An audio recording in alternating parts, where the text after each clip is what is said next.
We're absolutely delighted to have Holger Krahmer from EBAA. Last year he was speaking 1 month into a job. Now he's going to tell us how much he's enjoyed his first year. So Holger, come up, please.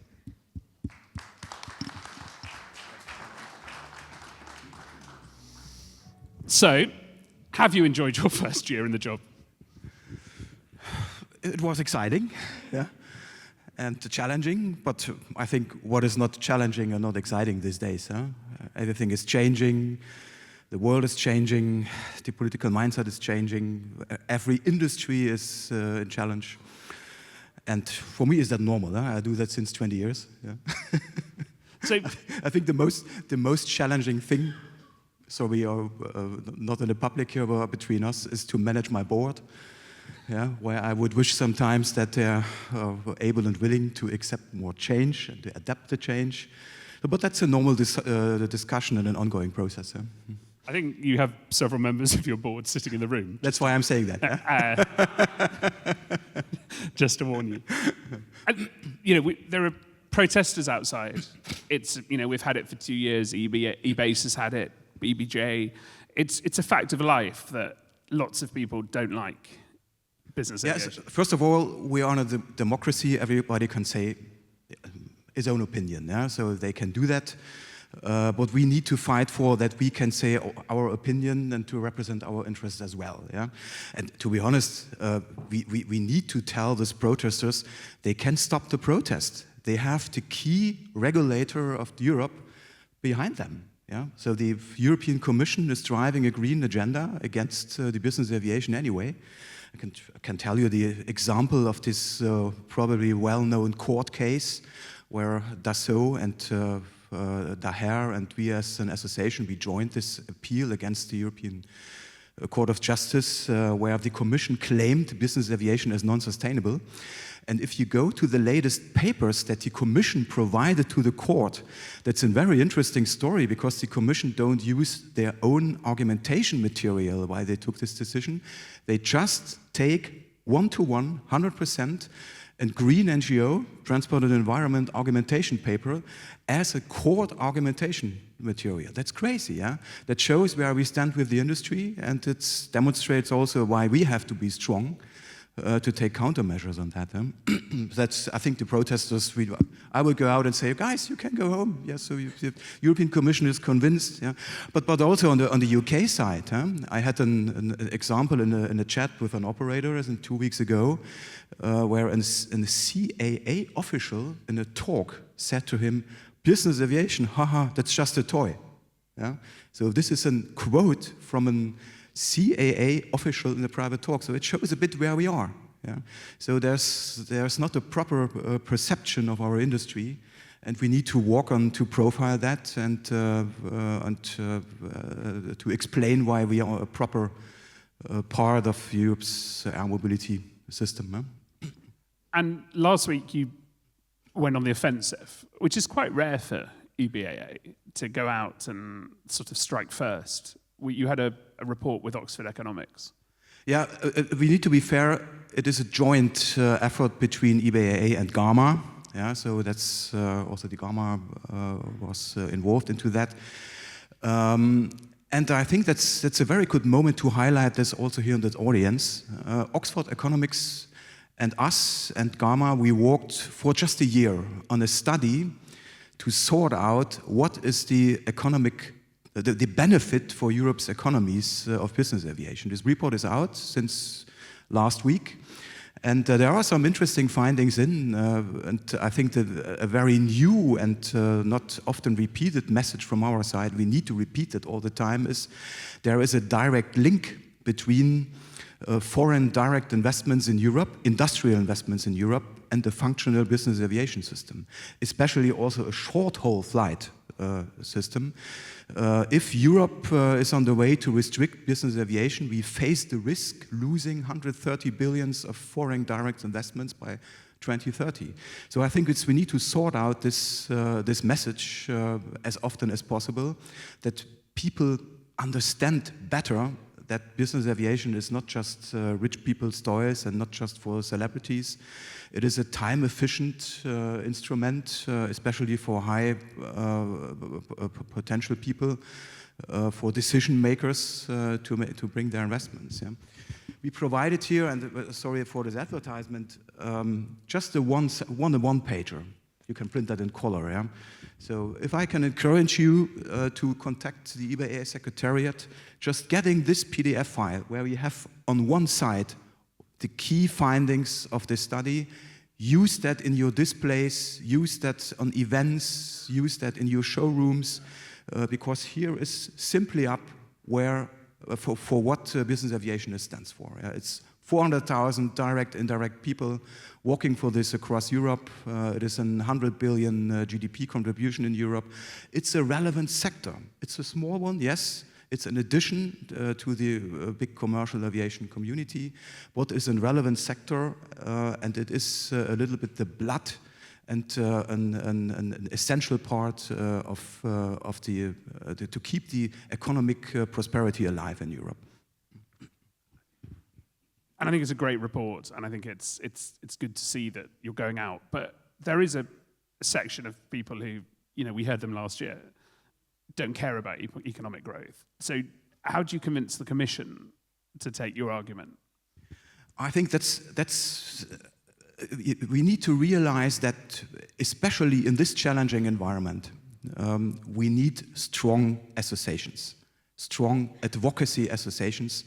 Because especially in Brussels, but not only there, that's also in governments of the states and local governments and decision makers, there is a spirit of either neglecting business aviation or even the spirit of how can we restrict it. Yeah? To overcome this we need to sit on the table and we need to provide our messages and bring forward our messages. Therefore, we need resources. Providing, for an example, here a counter document on the court, a very political argumentation. We're dealing with this, sorry to saying this in this way, crazy anti-tankering rule, which is in force since the beginning of the year, which is partially unworkable for business aviation operators. We have a proper position paper there out, and we need to bring that to the road. And this needs to be done, as we need to take more efforts, not only to communicate to ourselves, we need to invite and to convince also the other political stakeholders outside to listen to arguments. We had in December in Brussels our Business Aviation Summit, was well visited, but not as much as here, of course. But we achieved to invite to this Congress two MEPs, two relevant MEPs, also Commission officials, to listen to our arguments. There was one interesting guy of the DG Krahmer, what is usually the Green Ayatollah department of the European Commission, yeah, who said in this during this summit, hey guy, this small number of the small volume of CO2 emissions of business aviation of Europe is neglectable. Every cruise ship is emitting more in a year than the whole business aviation in Europe. That was an interesting message. Yeah?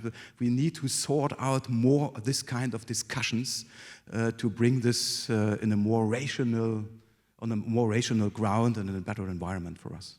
That is an amazing statistic, though, the cruise ship one. Yeah, indeed, yeah. I think if you ask this guy, he probably would not repeat that in public, and you cannot quote that. But he said that. Yeah, he said, no, that was a policy officer. Yeah. So the business aviation emissions are of the whole business aviation in 1 year are less emissions than one cruise ship. So that's what a story. Yeah. Why do we talk about restrictions? Yeah? You can neglect our impact. Yeah? This is probably not a valid poll because we've asked people how optimistic are they about Europe or the European business aviation market, and it's self-selecting because if you're really pessimistic, you're just going to be at home rocking in your shower, crying. So by nature we tend to get more optimistic people here. But what would you say to the 17% of the room who's fairly pessimistic? I think don't lose your optimism. If I would lose the optimism, and to be honest, I followed this Brussels agenda in the meantime for 20 years from different positions. I'm more or less every weekend frustrated about this, what happens, what's going on there. I can tell you a number of examples. We shouldn't lose the optimism. Yeah? The only option we have is to fight. Yeah? We have to fight for the license to operate. We have to fight for the business model. We are not the only ones who have to do that. Yeah? So we have a new European Commission in place, but there's one frustrating thing there. Everybody in Brussels is talking about competitiveness currently and how to improve competitiveness of Europe. Everybody is looking to the new US administrations like a pavia. Yeah, so there's a very big anti-Trump mood there. But the European Commission currently is not really willing to allow change. They believe they can survive with business as usual. Yeah? So they have a lot of discussions, a lot of dialogue, but if you talk to them, they are not really willing currently to relieve some of the legislations. If you call the word deregulation, you're ending up in the wrong corner there. So I'm not too optimistic about the competitiveness agenda of the European Commission, but the reality around us is changing tremendously. The global business agenda is changing tremendously. We cannot, in Europe, including the Britons, yeah, we cannot survive with business as usual. We have to take into consideration the business needs, and that includes also the business aviation needs. Since I haven't checked my phone since we've been speaking, but I'm guessing there's still no tariffs on Europe. Are you worried about tariffs?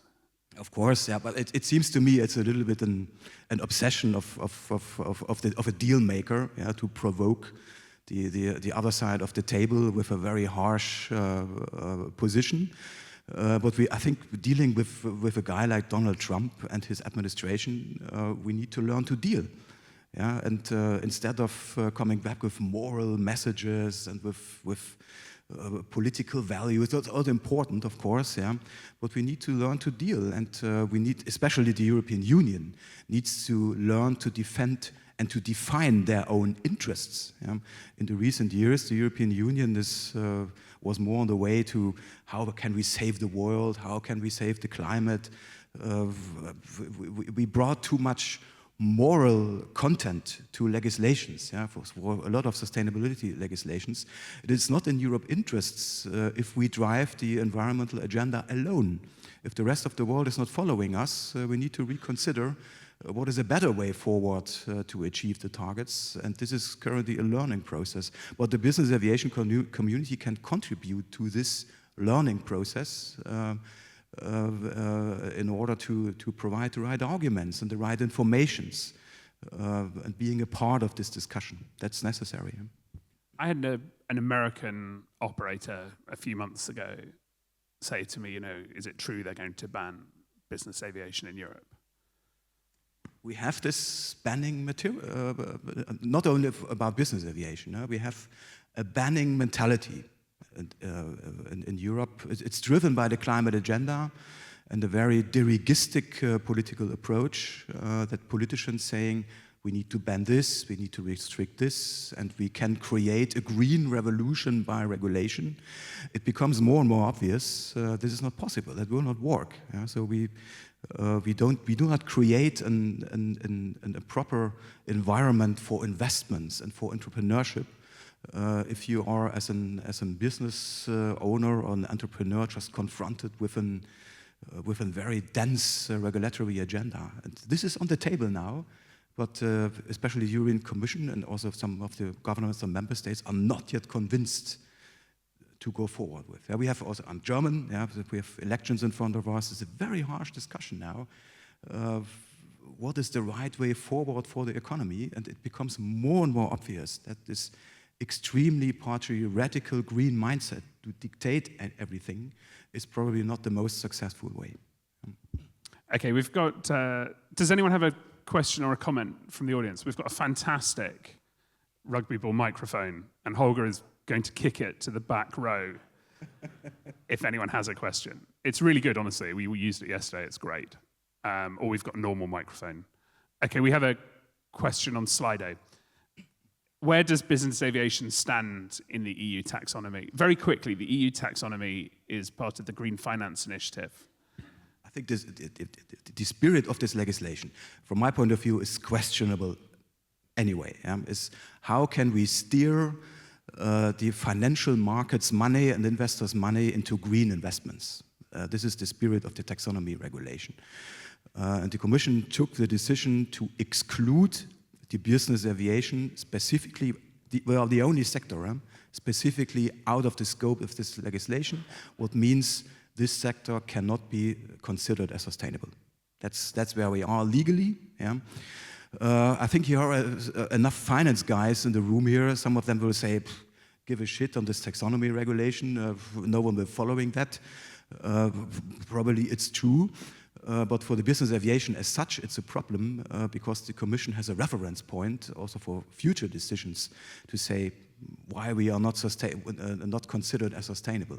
So we need to come out of this very strange decision.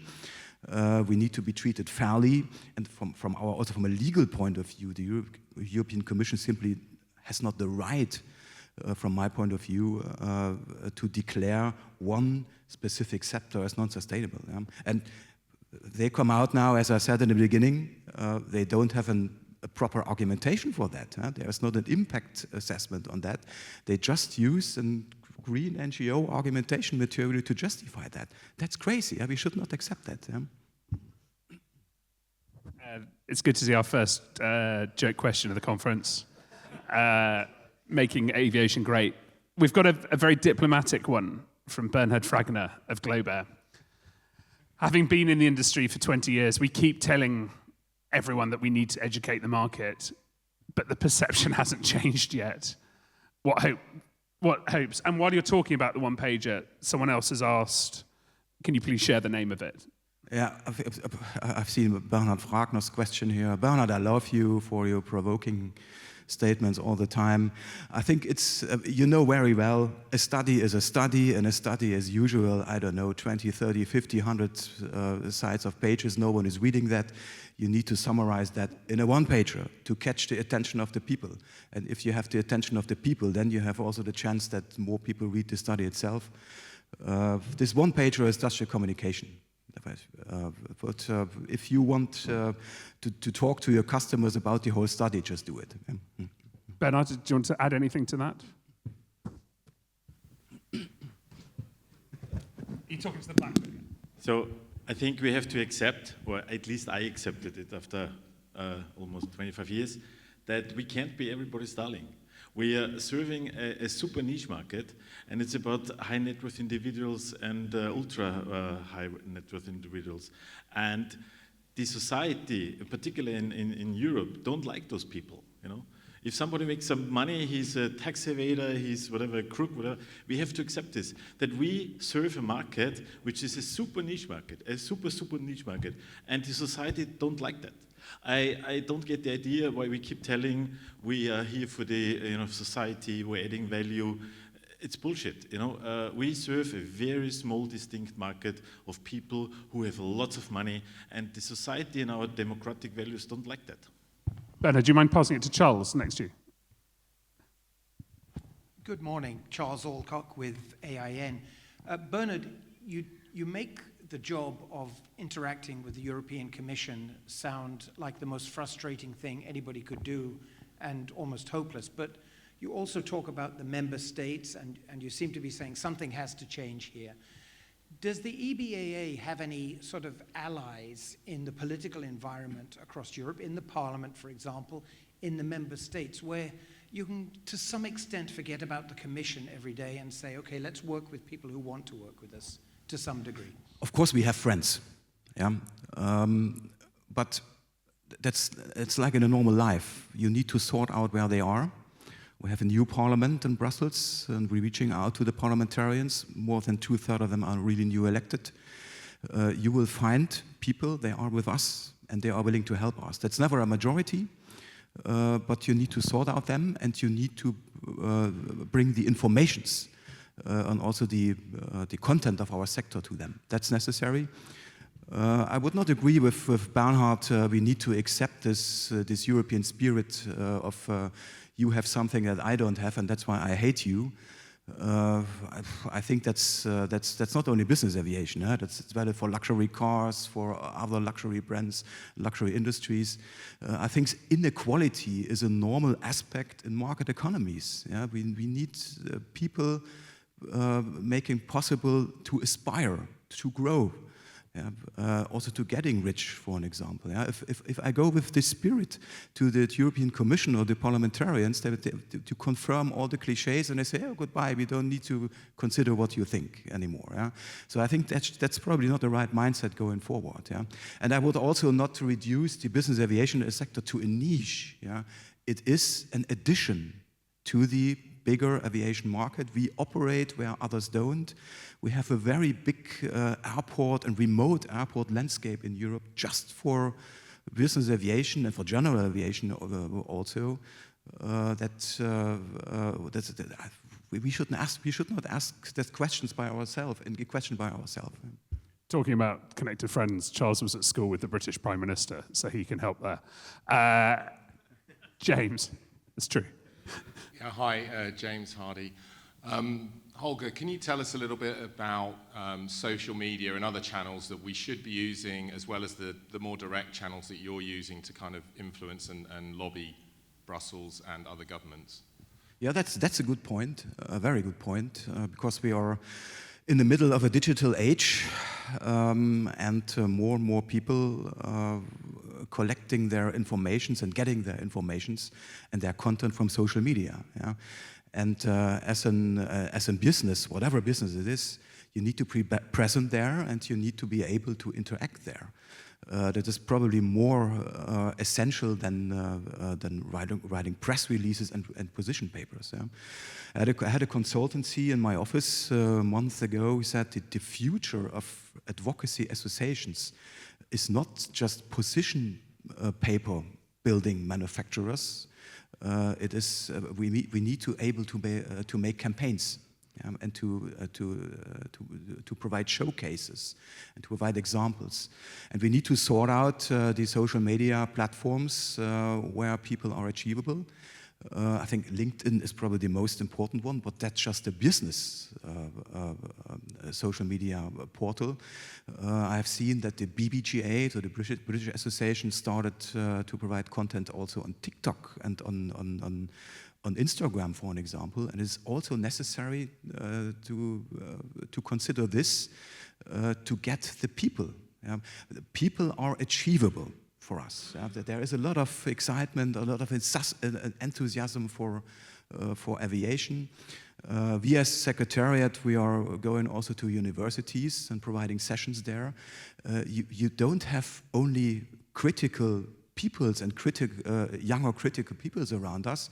There is a lot of enthusiasm, but you need to talk to them and you need to get them. And therefore you need also a proper social media agenda, but therefore you need resources and also professionals.